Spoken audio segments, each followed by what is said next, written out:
এই ছবিটা হচ্ছে 8 মাস প্রেগন্যান্ট একটি ফিমেল পেশেন্টের ছবি। এখানে এটা হচ্ছে ফেস বাচ্চার বা মুখমণ্ডলের ছবি, আর এদিকে হচ্ছে মাথাটার থাকার কথা। দেখা যাচ্ছে তার মাথার যে হাড়গুলো সেগুলো তৈরি হয়নি, সাথে সাথে যে মাথার কুলির ভিতর যে ব্রেন থাকে সে ব্রেনও তৈরি হয়নি। তো ওনার এমনিতে কোনো সমস্যা নেই, সব কিছুই ঠিকঠাক। উনি জাস্ট চেক আপের জন্য আসছেন। এর আগেও 1.5 মাসের সময় উনি একটা আলট্রাসোনোগ্রাফি করেন, যার রিপোর্ট আমাকে দেখাতে পারেননি। তো তখন হয়তো কিছু বলেনি ডাক্তার বা কিছু দেখা যায়নি। 1.5 মাসে তেমন নাও বোঝা যেতে পারে অনেক সময়, বা আমি জানি না আসলে কয় সপ্তাহ বা কয় মাসে করিয়েছিলেন, যেহেতু আমাকে রিপোর্টটি দেখাননি। তো ওনার ক্ষেত্রে কোনো সমস্যা নেই, সব কিছু ঠিকঠাক। ওনার শারীরিক অবস্থা ভালো, কিন্তু আলট্রাসোনোগ্রাফি করার সময় দেখা যায় যে বাচ্চার যে ব্রেন এবং মাথার খুলি সেটি তৈরি হয়নি। যে এখানে আরেকটু স্পষ্ট বোঝা যাবে, এটা হচ্ছে বাচ্চার বডি, এটা হচ্ছে ঘাড়, এটা হচ্ছে চোখ,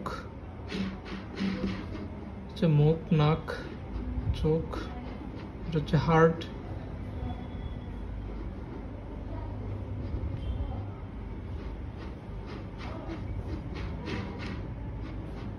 এটা হচ্ছে হার্ট, এটা বাচ্চার বডি, এটা হচ্ছে নাক এবং মুখ, এবং এটা হচ্ছে চোখ, এবং চোখের পেছনের অংশ থেকে এই যে আর কোনো মাথার খুলিও তৈরি হয়নি, ব্রেনও তৈরি হয়নি। এই ছবিতে আরো স্পষ্ট। এবং একই সাথে সমস্যা এই যে আমরা যাকে এমনিটিক ফ্লুইড বা পানি বলি, ভিতরে পানির পরিমাণ অনেক বেড়ে গেছে, প্রায় 28। নর্মাল ধরা হয় সাধারণত এই যে 8 থেকে 20 বা এরকম, এক এক জায়গায় এক এক রকম লেখা আছে।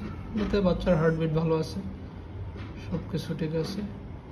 তো এটার অনেকগুলো কারণ থাকতে পারে, তার মাঝে সব থেকে বড় যে কারণ ভিটামিন বি এর বিভিন্ন ভাগ আছে, তো B9 বা ফলিক অ্যাসিড, ওইটার কারণে অনেক সময় যে নিউরাল টিউব ডেভেলপমেন্ট বা ক্লোজার ঠিক মতো হয় না।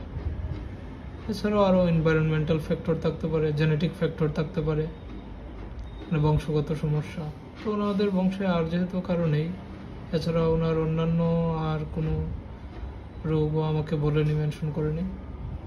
ধারণা করা হয় ফলিক অ্যাসিড ডেফিসিয়েন্সি হতে পারে, যেহেতু উনি গর্ভাবস্থার যে প্রাথমিক যে অবস্থা সে সময় কোনো রকমের কোনো ডাক্তার দেখাননি বা ওষুধও খাননি। ডাক্তার দেখালে হয়তো ফলিক অ্যাসিড ওনাকে সাজেস্ট করতেন।